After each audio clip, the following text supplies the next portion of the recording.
डोकरे खां साजिद कादरी जी रिपोर्ट मुताबिक़ डोकरी लॻे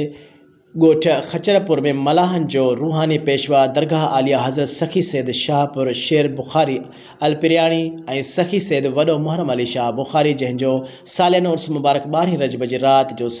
मल्हायो वेंदो। उर्स जे मौक़े ते दरगाह जे सजादा नशीन सैद अतर हुसैन शाह उर्फ सैद नबी शाह बुखारी मज़ार ते दस्तार समेत चादर चाढ़ी गुलनि जूं वर्खाऊं कयूं ऐं दुआ पिणु घुरी। दुआ जे मौक़े ते सैद गदा हुसैन शाह बुखारी ऐं सिंध जे मुख़्तलिफ़ शहर ठारो शाह नौशरो शादात कोट घोटकी खानपुर मर लाड़काणो बाडर डोकरी समेत इलाइक़े जे मुख़्तलिफ़ बिरादरियुनि सां तालुक़ रखंदड़ मुअसिसिन माण्हुनि वॾे तादाद में शिरकत कई। उर्स जे मौक़े ते दरगाह जे सजादा नशीन सैद अतर हुसैन शाह उर्फ सैद नबी शाह बुखारी मुरीदनि लाइ ख़ासि दुआऊं घुरियूं ऐं चयऊं त सैद जे माना सब्र ऐं न्याज़ निवड़ता असीं मुरीदनि समेत इलाइक़े जे मुअसिस माण्हुनि खे बि उहो दर्स ॾिनो आहे जेको असांखे वॾनि खां मिलियल आहे। उर्स जे मौक़े ते मच्छीअ समेत ॿियो लंगर ऐं चांहि जूं सबिलूं पिणु हलायूं आहिनि।